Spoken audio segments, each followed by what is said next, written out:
প্রচুর পরিমাণে বাড়ছে তো রোদের তাপ, আর রোদের তাপ মানে কিন্তু সেই গরম। আর এত গরমে যেহেতু আমাদের টিনের ঘর থাকা কিন্তু খুবই কষ্টকর, তাই সবসময় চেষ্টা করে একটু তাড়াতাড়ি করে কাজকর্ম সেরে নিয়ে একটু গাছপালার দিকে গিয়ে বসার। গাছের ওই মৃদু হাওয়াগুলোতেও কিন্তু অনেক শান্তি লাগে। একা একা বসে হাওয়া খাচ্ছিলাম, হঠাৎ মেয়ে মাংসের বাটি হাতে ধরিয়ে দিয়ে বলল, মা বাবা এই মাংসটা নিয়ে এসেছে, আর মাংসটা কিন্তু অল্প ঝাল মশলা দিয়ে করতে বললো। মাংসটা দেখে আমি ওর উপরে একটু রাগ করে উঠলাম যে আমার রান্না তো হয়ে গেছে, আবার এই গরমের মধ্যে এখন মাংস করব, কি আর করব। শেষ পর্যন্ত ওকেই বললাম, তাহলে তুই আমাকে একটু পেঁয়াজ রসুন চুলে দে আর আলুগুলো কেটে দে।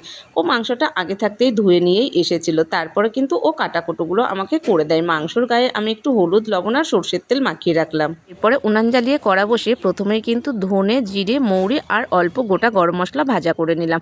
মাংসটা কিন্তু আজকে ভাজা মশলা দিয়ে করব, আর ভাজা মশলার মাংস খেতেও কিন্তু বেশ ভালো লাগে।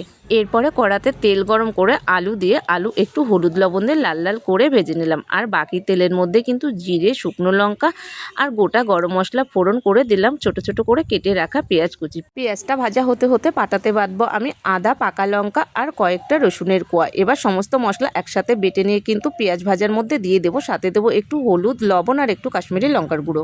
এবার মশলাটাকে একটু নাড়িয়ে নিয়ে দেবো একটা পাকা টমেটো দিয়ে কিন্তু মশলাটা ভালো করে কষবো। তারপরে তেল ছেড়ে আসলেই কিন্তু দেবো মাখিয়ে রাখা মাংসটা দিয়ে মাংসটা ভালো করে কষবো। তারপরে কিন্তু দেবো ওই ভাজা মশলার গুঁড়ো আর সাথে আলু।